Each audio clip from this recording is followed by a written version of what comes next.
Hi, I'm Rich Evans, and I'm really looking forward to speaking at the Big Marketing Meetup in November. In the meantime, Trina has asked me to send a message for the 5-Minute Fridays in April, and it's about strengths and superpowers. And I want to tell a story about what I badged up as a weakness for a long time, and that was my imposter syndrome. I didn't always know that imposter syndrome was imposter syndrome. I just thought I didn't fit in, and it wasn't until I read a book called The Chimp Paradox, and I used to co-host a podcast on mental health and my struggles with it, and we had a guest on, and it was a young girl, and she had been promoted to a big position at a university and then had to present to students, which she thought fine, and then went to do it for the first time and was just crippled with anxiety, couldn't do it, did a lot of digging and talked me in telling me about her own imposter syndrome. So imposter syndrome is a label, not a diagnosis, but it's where you just feel like you don't fit in, you don't belong. And for me, the way it manifested is I just thought that people didn't care about what I had to say. I ran an agency and still run an agency. And the other thing is to remember it never goes away. So I'm still constantly convinced that all my staff are going to leave. All my clients think that I'm a piece of, I don't know if I can swear here, but you can fill in the blank. And so the chimp paradox part was me understanding how I'm wired up and how actually it's my sort of chimp that leaps into most scenarios and thinks quicker than any other part of my brain and has that, what is ultimately a defense mechanism to save me from perceived danger, to say, no, don't put yourself out there, don't do that.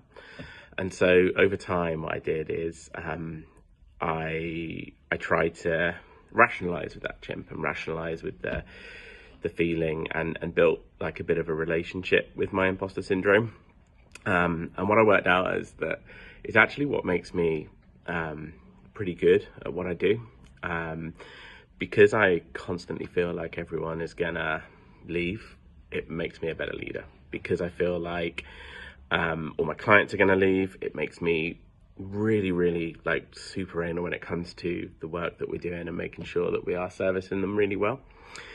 And so I actually consider nowadays my imposter syndrome as a superpower. It's what keeps me sharp. It's what steers me away from any sort of complacency. When people ask me how I am, I'm okay, I think.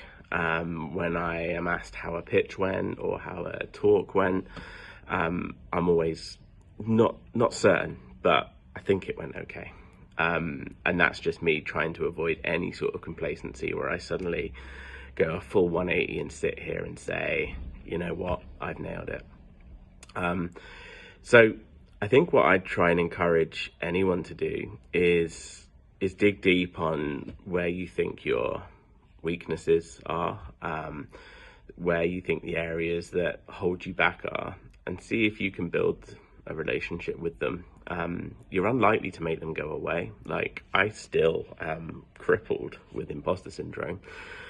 This has been the 5th or 6th time I've gone to do this video. The deadline is today. I'm doing it today. It's the most diaried on task in my Asana over the last month, because ultimately I don't think anyone wants to hear it. But by pushing myself out of my comfort zone this morning, by ticking that task off and by sending it over to Trina, if one person comes and says, watch that video, and I think that'll really help me, then it will help me wrestle that chimp and see that imposter syndrome as a superpower. So dig deep, find the things that you think are holding you back, find anything that you think is not a strength and is a weakness, and just see if you can build a bit of a relationship with it. If you watch any like superpower based movie, there is always a superpower, and there is a wrestle between whether that superpower is used for good or evil. And I think the winners, the heroes, are always the ones that find a way to use it for good.